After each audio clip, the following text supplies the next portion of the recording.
Angelina Valladares is the daughter of a Mexican immigrant, Rodolfo, and a Cuban refugee, Maria. She remembers at 13 years old the defining moment of her life, being present at the birth of her youngest brother, Miguel. The doctor called me over to hold my mother's leg. And my dad was sitting there at the head of the bed with a camera. I was holding her leg and he was explaining the whole birthing process as he came out. And he was like, here's the head, and then he was kind of wrapped in the umbilical cord, and he handed me the scissors and I cut it, and I was the first one to hold him, and I gave him to my mom. And so at that point I was like, okay, no longer will I be a ballerina. I think right then and there is when she made up her mind that she wanted to go into medicine, and part of that had to do with pediatrics because she really loved children. I met with a friend who was also an advisor at the University of Florida, and he said, you have to take these classes to get into medical school and you have to do well in them. I was like, okay. I never even considered that it wasn't possible, because if it was a goal that we set or anything like that, it could be achieved if you work hard. I saw the sacrifice my parents did. I mean, they didn't speak English, and they came for the freedom. Higher education is a privilege. You know, to go to college is not, it's a done deal. It's a privilege. And one of the things that our children understand is that we can't afford to send them. They have to find their ways.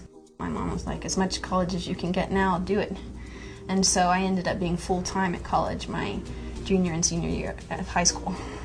She did the dual enrollment program, and she got her AA degree out of the way in high school.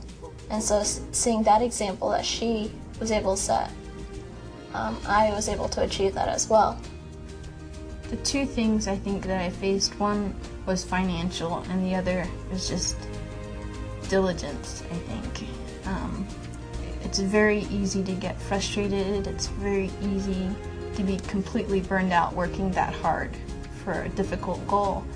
And I would come home exhausted, I'd come home crying. I remember my mom always saying, she's like, okay, don't look at being a doctor. What do you have to do today? She doesn't believe in giving up. Giving up is not part of her vocabulary. With 6 children in the family, finances were strained. I was right between college and med school when my father was diagnosed with colon cancer, and that put him out of commission, and it changed a lot of things just for our family, because at that time I'm sure I was thinking, and I'm sure other people, other kids in the family were thinking, what are we going to do? How can we help, provide for the family? And, what if Dad doesn't get better? My wife didn't know what the outcome was going to be, or my children didn't know what the outcome were going to be. And so you start thinking about the future. In other words, what do we do if Daddy's not around? And so I think a lot of that attention took it away from what they were pursuing at the time. And so that was kind of a bump in the road. And the one thing I could think of at the time was to work really hard or work faster so I could finish and then turn around and help. Or to learn as much about medicine so that I could help him in some way in that situation, because you're so helpless when you're that sick. He's a savior we have prayed for, in our humble hearts he will. It showed me that even in hard times you can still succeed. And there goes her, she didn't give up. Where it would have been easy for her to be like, I can't do this anymore, or have an excuse as to why she should stop. But to overcoming. And then it's taught me to overcome any obstacle in my life.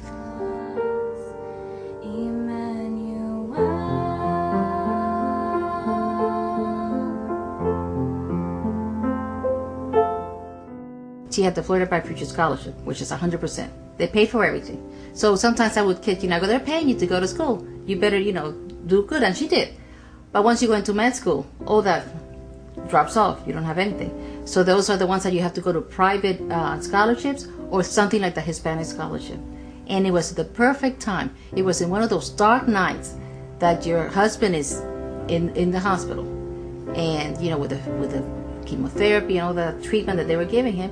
When Dad was sick, I remember thinking all those things that I'd never thought before. As a kid, I always thought Dad'll be there, Dad'll take care of everything, but that changes things. And so when Mom talked about scholarships or looking for financial aid, that became a little more crucial.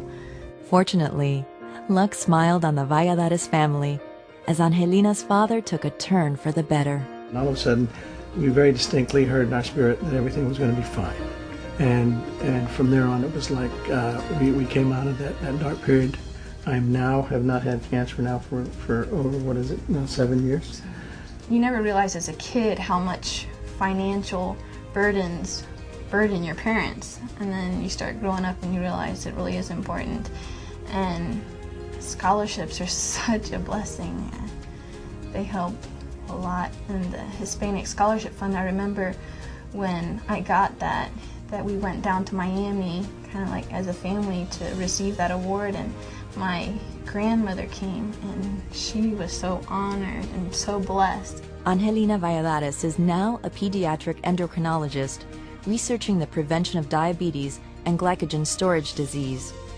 For personifying limitless potential through her dedication and her outstanding contribution to the well-being of children, the Hispanic Scholarship Fund is proud to honor Dr. Angelina Valladares as our 2007 Brillante.